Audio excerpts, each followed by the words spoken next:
Warning: the following podcast contains violent scenes that may be unsettling to some listeners. Listener discretion is advised. In the fall of 1987, four men find themselves reunited with childhood friends for the first time in 10 years. They are drawn together by the mysterious death of a mentor they all cared for together as children. World of Darkness: The Ultimate Evil is a first edition Chronicles of Darkness game that takes place in Bismarck, North Dakota, and is inspired by the Satanic Panic of the 1980s. Remembrance is the first story arc that follows Alex, played by Adam B., Wayne, played by Adam C., Chay, played by Andrew, and Michael, played by Slavic, as they discover the mysteries that surround them in their hometown. If you would like to contact us, you can reach us on Twitter at twin_cities_VTM or on Facebook at Twin Cities by Night. We hope you enjoy.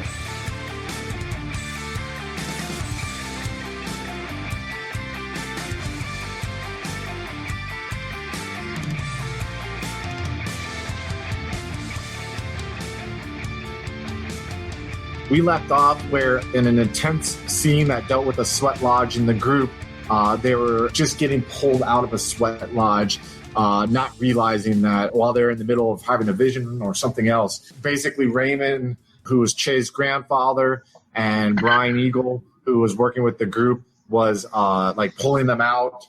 And they saw Brian, after they're out, just fall on his knees and start sobbing about how, screaming like, she's dead, what the fuck, she's dead. And then you see Alex had this weird feeling going down his spine when he looked at the sweat lodge, the opening of the sweat lodge that they had crawled through, like it was ominous. You guys are about 5 feet away from the opening, just kind of sitting in the shorts, drenched in sweat, physically exhausted, but it's dark out. There's the light of the back patio porch light of the house, and then there's this really creepy, almost like a shallow light coming from the rocks and the fire that was steaming the rocks from within the hut. And the night is really brisk, and the stars are really, out. You got one of you guys may look up and just see thousands of stars staring upon you at this moment. Scenes on you guys. I'm going to go first. Wayne, how are you reacting at this moment as you're dragged out, kind of almost snapped out of this vision that you were having? And you felt Raymond's arms under your armpit, he was dragging you. You were on your butt, and he was dragging you out as you're laying down, and you're snapped to, and you're kind of sitting there with your legs out in front of you in the dirt. So right now I would pretty much be in total disbelief. Wayne is just what the fuck just happened? And just totally wiped of any sort of energy at all, and just feeling totally physically weak and just mentally confused. You actually feel the breath of breathing in the night air is almost you feel your lungs, expanding with this oxygen and this air that you weren't able to breathe to this extent, expand your lungs like this within the lodge. What about you, Chay? Chay, you're actually sitting there too. Brian and your grandfather had to pull you out, obviously because you're kind of bigger than the other guys. Actually, it was as soon as you were pulled out, dragged out, Brian let you go and he fell to his knees, and that's when he's starts sobbing. He's on his knees, curled over, face is kind of in the dirt by you there while it's going on. Go ahead. How's Chay reacting to all this? Chay kind of stumbles out, and he would, well, as far as how he's feeling about all this, he's kind of got almost a semi-feeling of guilt, because of the whole he's seen this person before that appeared. He saw her, and he's just irrationally thinking, what if I had said something? Would anything be different? But obviously, that's not the case. But still, right. He's still probably feeling a little bit of guilt inside, and so he just kind of takes a step back, maybe leaning up against a tree or the house or something, and just trying to center himself. Oh, so he gets up and okay, I got it. Kind of goes to the comfort of the house that you spent. Staying outside, leaning up against something, and just kind of not putting all my weight onto my legs, and just giving myself a chance to get the blood flowing back in my body and recenter myself. Yeah, that's cool. Definitely. As you see that, you see that your grandfather's kind of still staying there, looking over. You know what I mean? The others. What about Alex? How are you relaxing to all this, or reacting to all this? Alex immediately vomits and then passes out.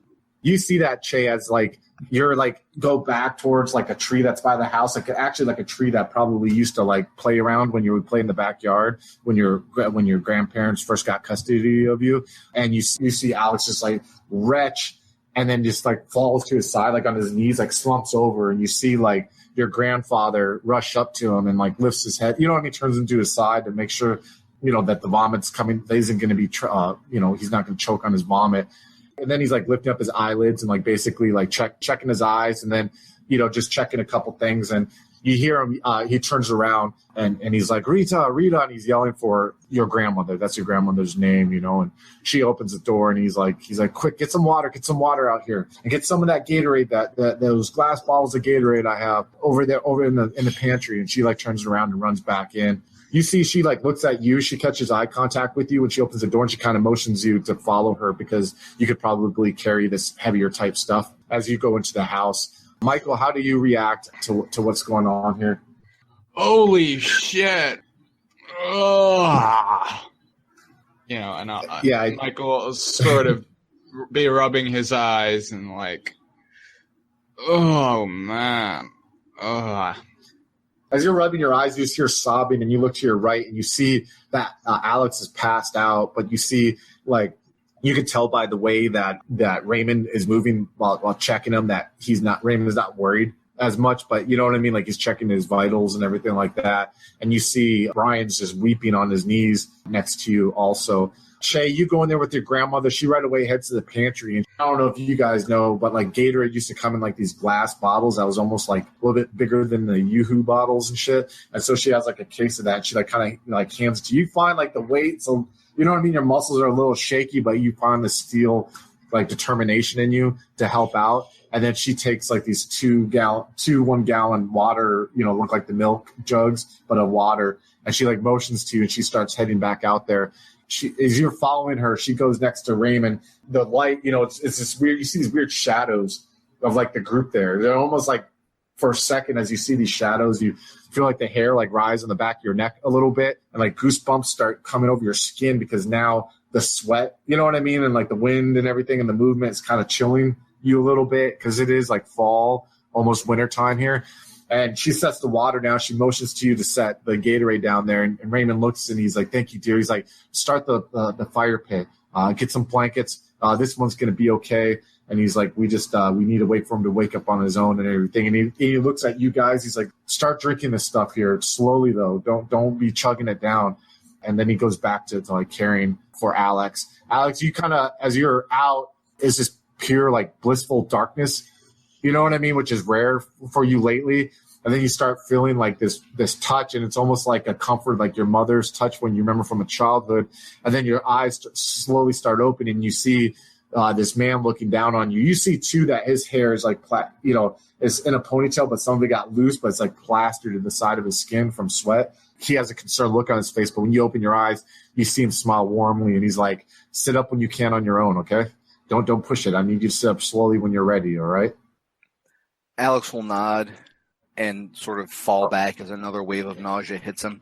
Definitely. And as you fall back and you look, you just see these stars like looking down upon you, like infinite. And you feel very finite at this moment, as you look up at them. Raymond's like, have some of this. Like I said, drink slowly, collect yourselves. He's like, and he goes up to Brian and he like helps Brian up. He's like, Rita will be bringing out some blankets, and he motions towards this fire pit where you see her. It's this like made of brick, and has kind of like this circular like grill pattern cast iron over it. But you see she had taken that off. She has these logs and she's lighting the logs. You see there's about like 10 or 12 chairs, a lot of chairs where people want to sit around there. He's like, have a seat. You're soon going to start feeling chilled. We'll have blankets out and everything. We got to talk about what just happened. And he just kind of goes towards Brian and he helps Brian up. He's like, come on, big buddy, come on. Let's go for a walk here. And you can see he's kind of like trying to get his voice inside Brian's head, and because Brian's just so overwrought with emotion at the moment, you know what I mean? Like to the point where he can't even like communicate, clearly and everything. And you see your grandfather, Chay, walking with Brian towards like the tree line. Like he wants Brian to have a little privacy, you know what I mean? At this moment, as he leaves you for there. So one guy's standing, Chay's dropping, Michael and Wayne are still sitting, and then Alex is laying on his back. go ahead. Scene's on you guys. I make sure that everybody gets one of the bottles of Gatorade and everyone's drinking something to kind of rehydrate. Thanks, Chay. Thank you.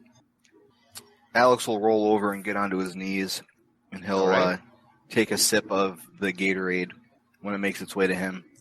And then he'll start coughing, and then he'll take another sip, swish it in his mouth, spit it out, and then he'll sort of half stand, half kneel his way over to the fire pit, and he'll flop down at the edge. Hey, you gonna be all right? I don't know. Kind of look back at the others, kind of with a worried kind of look on my face. I just shrug. So Brian, eventually you see that Raymond walks with Brian towards the fire pit and sits him down. And you see Rita go and bring him a blanket, kind of like drape it over his shoulders. And then you see Raymond walk towards you guys, and he's like motioning for you guys to kind of meet him halfway. And he's like motioning towards the seats. And you see that Chay's grandmother is putting blankets down, on there and everything like that. You see Raymond steps inside, and he walks back out. He has like a cup in his hand. It looks like you see a little steam coming from it. And he goes and he sits down. He motions for you guys to go and sit down in these chairs that are around there. I'll help Yeah, Alex. Yeah, you guys see him like Michael trying to like steady Alex as Alex seems to be walking almost like a newborn calf. You know what I mean? Like a newborn horse in a way. And he has this like look of, would you say what's the look on Alex's face at the moment right now? Is it like terror or what? It's some halfway point between shock, terror, and the 1,000-yard stare. So he was definitely rocked by the whole situation. So you, as you guys have a sit down, you notice that Brian isn't like as emotional, like outwardly emotional, but he seems very withdrawn at the moment. He's kind of just staring at the fire, and he has like this 2-gallon jug of water like sitting in his lap, and kind of see like he takes more of a sip, and he like puts the top on. You hear like the familiar snap of like the blue round top of it, and he like sets it down in the dirt that surrounds this fire pit, and he just kind of continues to look at the flame. And there's like this moment of silence for about for a few minutes, and you see like Raymond sets this cup of steaming stuff, like he's almost waiting for it to cool off, obviously because of what you guys just came from. And you see he has the blanket around, and he looks at you guys, because he's kind of like sitting to the far right of you all, like Brian's at the far left of you guys, and you guys are kind of like sitting in between in whatever way that you're sitting. And he looks at you guys, and he's like, this is normally where we'd sit here and we would do some inner reflection, and we'd talk about the experience that you guys had. But I can't lie to you guys, that wasn't normal what happened in there, guys. I haven't. And you kind of see for a second, he's like he looks not like fundamentally shaken, but he's like looking at a loss of words for a second as he's looking at the dirt, and he looks back up at you guys. And he's always like rotating his eye contact with you all. You know what I mean? When he's talking to you, and he's like, you guys were deep, and that's normal. And you guys started being there a lot longer than we're normal. Eventually, where people kind of like start showing signs of wanting to leave on the third dousing. But you guys didn't show any signs of wanting to leave. And I found myself almost lost in the rhythm of what I was doing, which is not normal, until I realized I kind of like almost snapped out of it. Mind you, I wasn't having any vision of any sort. And I looked up through the small airway, and I saw that how dark it was outside. And I realized that we'd been in there a lot longer than we should have. And I looked over at Brian, and he looks at Brian inquisitively for a second, but Brian's looking into the fire, not even returning his gaze, was like sobbing, like and so I snapped Brian out of it, and we realized, we had to get you guys out, because, we go and we try to shake you guys awake, and you guys wouldn't have come out of it. And then we realized that you guys were all like holding each other's hand like tightly, and we tried to like drag you out, and you guys even fought us for a little bit, the most that you could. And he's like, you actually like almost like we were attacking you. You wanted to get us off you. It's like you didn't want to leave until we had to drag you out. And that's when you guys kind of start snapping out of it. But gentlemen, like this was not normal. I don't know I have never seen anything like this, guys. I'm not going to lie. And I'm scared of what you're about to tell me, but I'm curious, and I think we need to talk about that. What happened in there to you guys? What I don't understand it. Brian saw his sister. Oh, yeah, he did. He told me that his sister spoke to him, or she told him that he was dead. And Brian, in his own time, will tell us what else, but that's all I could get out of Brian. All saw her, right? But you guys still don't know that. I mean, you kind of maybe do know in your instincts, you know what I mean, that you witnessed something together, but it hasn't been spoken out loud yet. And thus, in a way, hasn't even been made real. Yeah, that. I was operating under that assumption that we all kind of knew. Yeah, instinctually feel it. You know what I mean? Like, Yeah. it just hasn't been spoken out loud, you know? Raymond, obviously, and Brian don't know that, you know what I mean? So, We all saw her. Yeah. like, looks at you. Yeah, I think so. We saw the same thing, right? That's I think we what I did. thought. Wait, you got all had it. And you seem like he, like, doesn't rest his back in the chair, you know, the plastic chair as much. You see him kind of arch his back and he, like, props his, like, his forearm on his knee, and he looks, he's like, you all are telling me that you saw the same thing? All of you? Yeah, I kind I of think so. I look down at my feet for a second, and then I say this, but that's not the first time I've seen her. And then I look back up at him, and then kind of over at Brian, seeing if he notices what he says or does. Brian's still looking in the fire at the moment. You know what I mean? Like, he's not even still, like, you know what I mean? Paying attention to what you guys are saying. Like, he's lost in his own thoughts at the moment. Wait, so what did you guys see each individually? Like, what? Tell me about, man. And he rubs his eyebrow for a second. What did you see? And he motions towards you, Michael. Like, what? How did your vision start? That's personal. I'm not going to talk about that. I can respect that. I can understand that. But where do you what? So when you guys started having, It involved my father. oh, That's all I'm going. I understand that, and I can respect that. And he motions towards you, Chay. What did you see during this? I also saw my father. And he's just like, you see like a look of like, you know what I mean, confusion on Raymond's face. You know, he looks at you, Alex. What did you see? How did your vision start? Alex will kind of look up a little bit, sigh.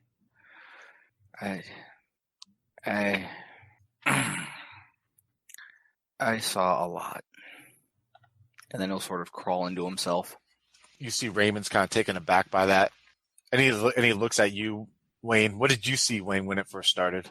I saw my dad, but this time it was different than any other time I had seen my dad. The way that he talked to me was completely different.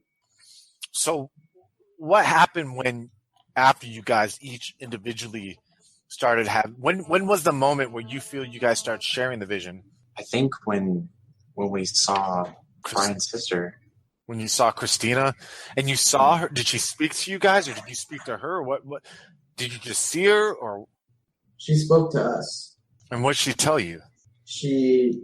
I kind of look at Brian. I'm not saying anything. I feel like, Yeah. Being his sister, this is his place. So I just kind of look at him. Yeah, Brian's like straight up looking at you guys now, like not like intensely, but you know what I mean? He definitely like his head's facing towards you guys, like he's waiting to hear what she told you guys. She warned us. She told us what we needed to do. And what's that? What did she tell you needed to be done? You gotta kind of just look to Michael and Chay and Alex. It sounds crazy to myself even, so I don't want to. Yeah, I go ahead understand. and say it. Well, he's looking at what at the other three to see if like this is actually, what's the word, coherent. You know what I mean? Like if it really, you all did really see the same thing. You know, what did she tell you guys to do? And he's looking at the other three of you. Still feeling like racked with guilt. I'm just kind of like silent, like I don't feel right talking about it because of, like I said, the previous like. Oh yeah. Honestly, I totally 100% get that. Yeah, he gets up. Ray gets up and he walks behind you guys and he walks to Alex and you see him like rubbing Alex's shoulders for a second. You know what I mean? Realizing that Alex is being withdrawn. And he's like, "What did she say to you, young man?" Alex's eyes are very glassy. He'll look up, blink. It's all my nightmares. It's everything. It's my nightmares. All of them. They won't stop. And what's in those nightmares? What are they telling you? Horrible. I can't. And he'll just start crying. You see Raymond will like wrap his arms around him and he looks he looks at each of you three. You know what I mean? Like almost like a help your friend kind of look. And he's like, "We're here for you. You're safe with us, Alex." I need a drink. I need a drink. I need a drink, or I am going to fucking kill myself. I need a drink. Yeah, we'll get you a drink, young man. We'll get you a drink. Don't worry. And he's like, Rita, get Jack Daniels, get that bottle out. Bring it out here. And he's like, this isn't the best step, I would say, of rehydration here, but I think we can make an exception, young man. He kind of like, he's looking down at you, he's smiling warmly, trying to get you to smile to back at him, and he just kind of like kisses the top of your head, and he goes back and sits down. Rita comes and brings the bottle, totally respecting your guys' moment here, not wanting to interject herself, and she walks back. You look back at your grandma, then you see her walk back inside. Of course, you see the curtain in the kitchen slide over a little bit, like she's kind of obviously concerned, but she's not going to interject. And he takes the cup that he has with the steaming stuff, and he looks at it for a second. Then he's like, and he fucking tosses it, you know what I mean, on the ground. And he's like, takes Jack and he pours like a little bit in there, and he hands it to you. He's like, this is all you're going to have for a while here, okay? I'm just going to give this a little bit to you here, okay? You got to understand, I can't, like, be handing you the bottle, okay? Yeah, Alex will look very perturbed, but he will down the cup that he hands him. Yeah. You feel the warmth, like, kind of slam down, and it almost, like, recenters you in a way, that little, like, breathing the fumes of the Jack, you know what I mean? And kind of, like, brings to life again, breathing, and you kind of feel yourself parses the fog a little bit, that you currently feel. And he sits down. He's like, "What are you able to talk now? What did she tell you, Alex? What did she tell you guys?" Alex will just shake his head and wave his hand. No, this is too much. And he kind of looks at you, Michael. Can you say what she told you? Well, she told us that we should finish this. We should find out. We should follow this to the end, basically. And you see as you say that, you see Brian like sit up, and he's like, she told you guys, she told me that you're supposed, and he like looks at the ground, he's like, you're supposed to like purge where this evil is done. What the fuck was she talking about? And he like looks at you guys. We're supposed to finish what we started, or what was started. That's not it, though. We saw her death. And you see Brian. How did she die? Yeah, he stabbed her just in the back. Who stabbed her? And you hear Brian saying that like a little bit more tense now as he's like sitting up there. Was it her boyfriend? Did he fucking stab her? Millionaire. No, not him. Yeah, it was Calvin. He stabbed her, and he ruined my fucking life. And you see like Raymond's looking like, what the fuck? You know what I mean? His eyes are open. Like in your vision, you saw it happen? It was like a memory that was being brought back. Every needle, every goddamn bender, everything was this fucker's fault. Alex is visibly pissed. Do you guys remember this cow? You said there's a memory. Do you know anything? It's like we were remembering something that we saw, or at least that's what it felt like to me. Like I was remembering something. I was reliving the memory all over again. Was that the same experience that you all had during all this? Like this was you reliving a memory? Because Brian was telling me, and you guys mentioned that you've been remembering things lately. Do you feel that this is like it's starting to come together in your brain? It's starting to come together again to you? Like, did you see are you remembering everything now, or is there still some that's left unanswered? I don't know. It's all jumbled together with everything that happened before and after, and it's just... What do you know about this Calvin person? Let's start there. The one that you guys saw that you think is a memory that you saw murder Christine. What do you know about this guy?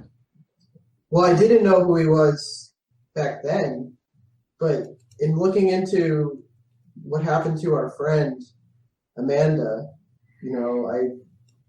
I came into knowing about this guy, and now, well, he's just some local millionaire. He was Charlie's brother. Is he alive still? No, I don't. He's dead. Did you guys? And he's looking like frustrated for a second. He's like, Did he have any like history of doing this stuff? I mean, the Welkster name, that name sounds vaguely familiar. You know what I mean? But like, I mean, fuck, they're we're big talking in about real Bismarck. estate. They're the and he's snapping his fingers for a second. They fucking the mall, the Kirkwood Mall. They're the ones who fucking made a shit ton of money selling that. Or a rancher family got switched over into real estate or some shit, right? Yeah, Owned a that's bunch of, them.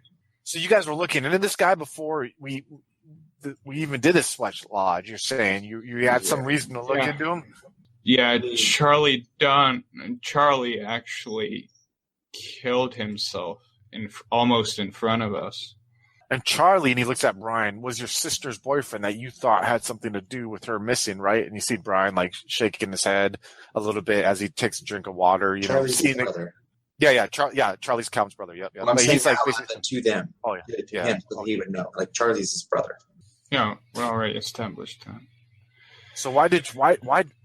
So Calvin killed her, and Raymond's like shaking his head, like he can't believe. Like you can tell, like Raymond's inquisitive and wants to get to the bottom of this, but he's like goes from being like, oh wow, to like I can't believe I'm fucking talking about someone. You know what I mean? Like it's like a back and forth with them. And he's like, and then when you're saying that this Charlie guy, Christina's old boyfriend, killed himself, and you guys were there for that.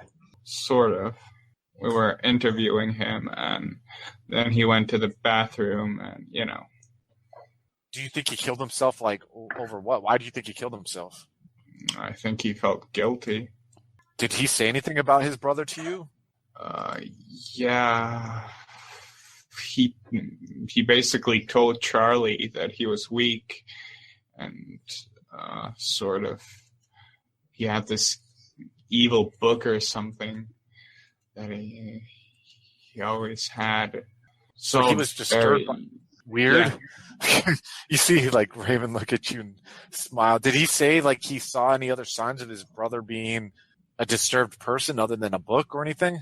His brother was into some kind of dark magic or something like that. And I'm just gonna kind of like look around. Like, am I still dreaming right now? Charlie had told us that. So Charlie told us one time he followed his brother into the woods on horseback or something like that, and found a damn body. Into the prairie. He saw him in the prairie, out of character. Prairie. It was like, the fields, he said carrying a dead body in a field? He like raises an eyebrow. Like, what would he be doing with the dead body in a field? I can't even begin to speculate on the weird shit those two are into, but. And as you guys are talking, all of a sudden you just hear like a commotion. You see Brian like get up and he just picks up this plastic chair and he just fucking hucks it, like, you know what I mean, away from the fire, like in a fit of anger. And he's like, motherfucker! And he's like screaming at the fucking chair, and he turns around and he looks and he's looking, you fucking 4P. Oh, and he like sits there and you see him, he's like grabbing the side of his head, like he's like out of anger, not out like pain, but you know what I mean, like out of frustration, and he's like, that's what the fuck she told me.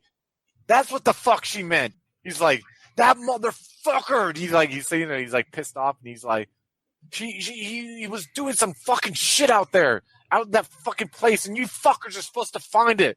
And if you don't fucking find it here, she's gonna be constantly going through whatever the fuck she's going through now. He's like looking at you guys, and you can see almost like he wants to direct his anger at you guys at the moment. You know what I'm saying? You guys are like, it's almost like the drunk guy who just loses it for a second, and you guys are like looking up like, what the fuck? And he's like, you guys are supposed to find what the fuck is going on so my sister could be at rest. And she tells me I can't fucking help. And you see him start bawling, you know what I mean? He's like, what the fuck makes you four so fucking special?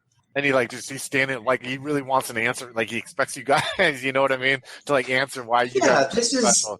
This is ridiculous, completely ridiculous on his behalf. Like Oh yeah. What are we supposed to do? I and you're 100% correct in like feeling I've got that way.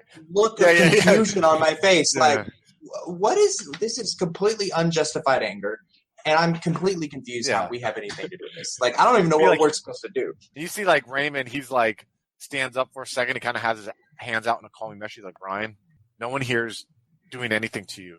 You need to pick your seat back up, and you need to sit down, and you need to convey your thoughts. You need to articulate what you're feeling. We've gone over this before. I can understand your frustration and your anger. We're all obviously very disturbed by what just happened, and we're trying to figure this out together. So please grab your chair, Brian. We want to hear your input, and it is important. But please, just sit down, relax, and tell us what you're feeling and what is going on. I was going to tell him sorry. Because even if I don't know, like, if I'm, responsible or supposed to be responsible or not, just being, like, yelled at like that by a big dude is just going to make me feel responsible either way. So I'm just going to tell him sorry. Yeah. I'm sorry. Yeah, you see him look at you for a second, you know what I mean? And you just see, like, his face just changes to, like, almost like a face of guilt. You know what I mean? Like, he's ashamed. You see him go pick up his chair slowly. And he, like, takes his chair and he sits it down. You see him take the blanket and he, like, wraps himself around the blanket. And he's sitting there and he's looking at you guys. He's like, I saw my sister in there and she was speaking to me, but you guys are speaking to her at the same time. It was so weird, man.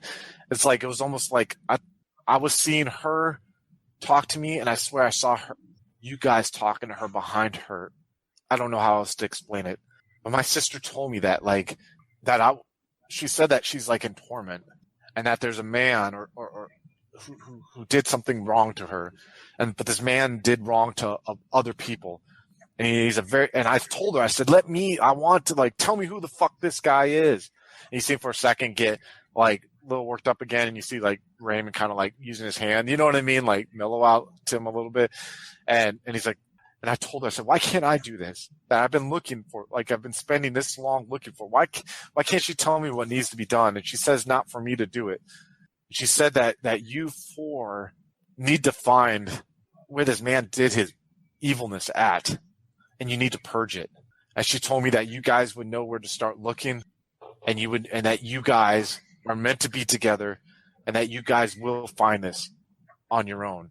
And hearing what you just said, it was like she communicated with me in images, and I saw like wind blowing through tall grass, and I saw, like, the sun, and I just saw, like, endless prairie, and hearing what you just said, man, I think that's what it is, man. As he says that, you remember the aerial map that you saw in Charlie's office. You remember of the Welkstetter Ranch, and it had, like, red grease pencil. You know what I mean? Like, he was, like, maybe trying to, like, remember or find something, you know what I mean, or recollect. Because you remember he said he saw his brother with the body, then he went and tried to find, you know what I mean, and he could never find, you know what I'm saying? After a while, he thought it was just his imagination. So that's, you know what I mean? You're starting to click in your head that maybe that's what. Go ahead, scene's on you guys. You guys can interject while he's talking too. I apologize. Out of character, are we currently in possession of the map, or is the map still at Charlie's house? It's still at Charlie's house, but honestly, when you looked at the map, it wasn't like there's a clear cut here or here. It was just like, you could tell he was just trying to remember and he couldn't. You know what I mean? And, like, but he definitely felt that there was something in that area. You know what I'm saying? Like, in the acreage that surrounds there. So, and you know, by the way, that's like a 30-acre ranch that when you were doing your research into Welkstetter, you know that they own there. So, and you see Brian, so he's sitting there looking at you guys, like, hoping that, like, the way he's saying makes sense. You know what I mean? Like, pleading. Is any of this, like, making any kind of sense to you guys? I'm still, like, trying to digest the end there with the weird, like, I'm still kind of reeling from all of this. And so, they're like, tell us this. And I'm just kind of like, I don't know if I want to tell you it yet. Yeah. Yeah. Oh, I understand. So he's like, but it does make sense.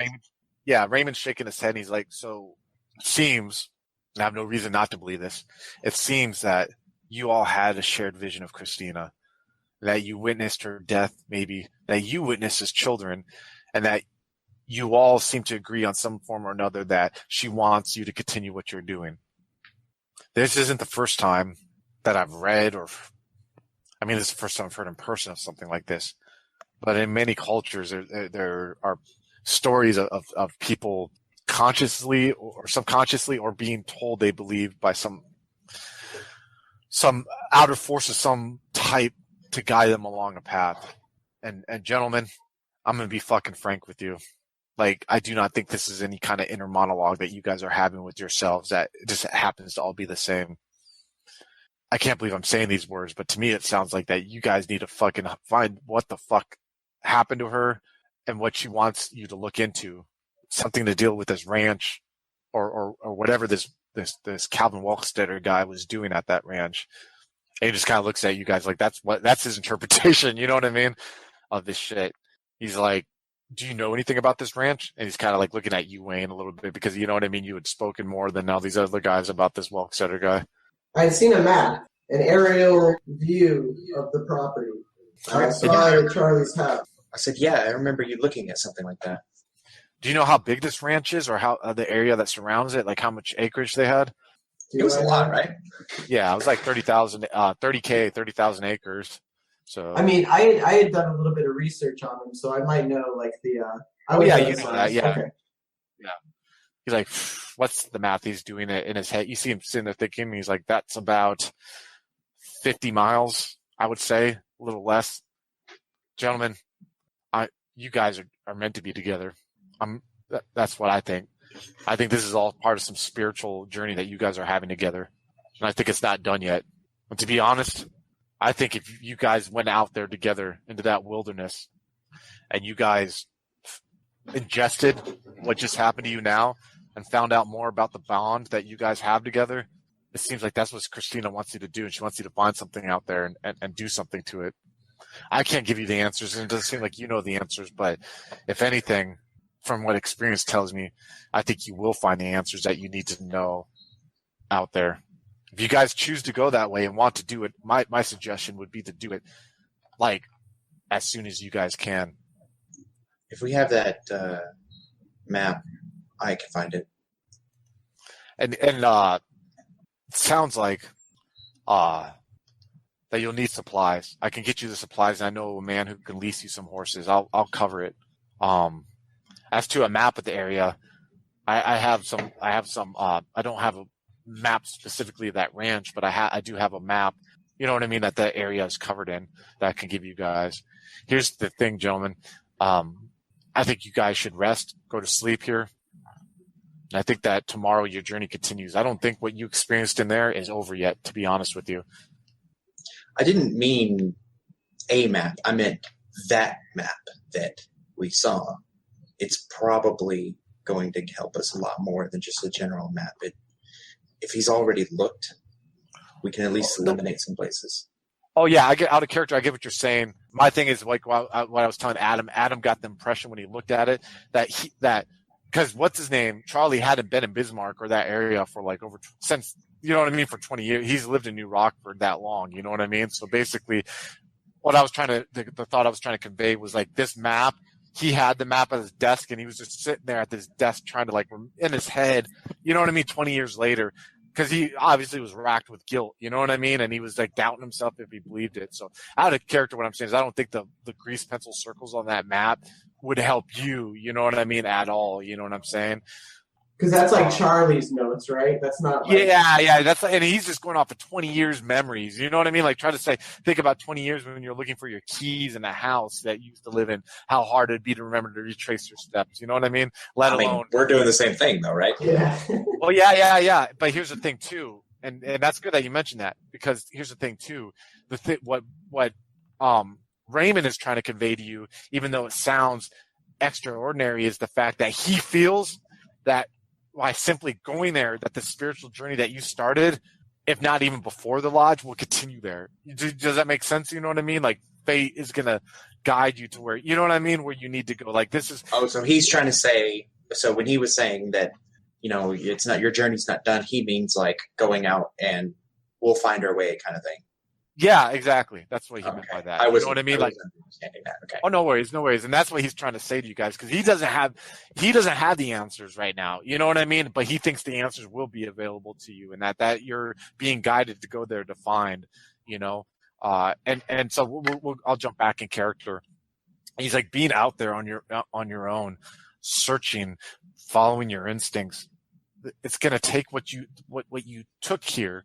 What we're trying to interpret now, which frankly, as I think you all can agree, is kind of rough to do after an experience like that. and really contemplate on that together, alone, secluded, but yet with a goal in mind, that you have to hand over yourselves right now into the tides of wherever fate leads you. I know it is hard in this modern day, even in my life, to fully give our control away like that. But that's what happened in there. And look what you found. And now you're being guided to this ranch, to this area, where I'm sure the same might happen. What do you have to lose by doing this, And he looks at you for, just, letting you guys think on that for a second. When he says, what do you have to lose? I just have that image at the very end there, with the guy just flashed back in my mind. Little tinge of fear. Yeah, definitely.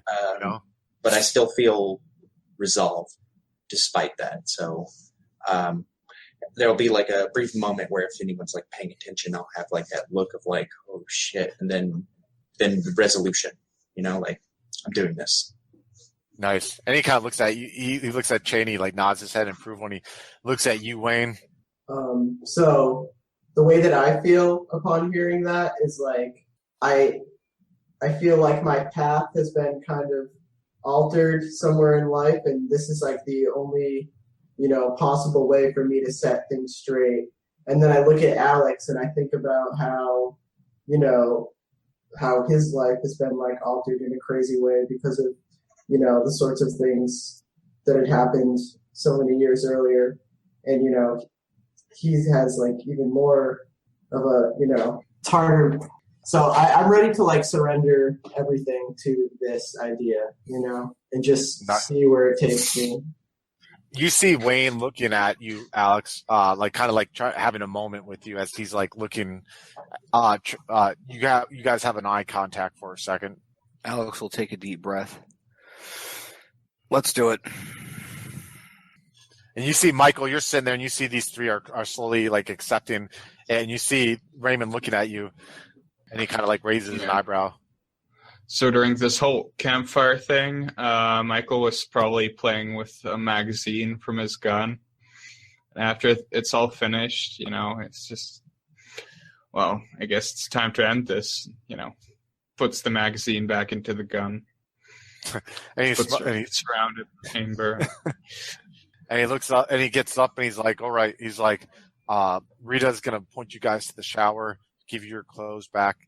You guys get some sleep. He's I got some phone calls to make.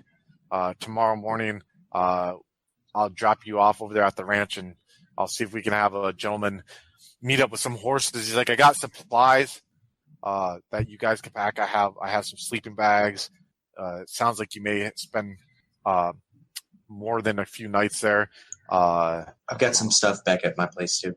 Yeah, if you guys need anything, get that. If you want to stay here, you can stay here the night. If you want to go back to your respective places, go ahead.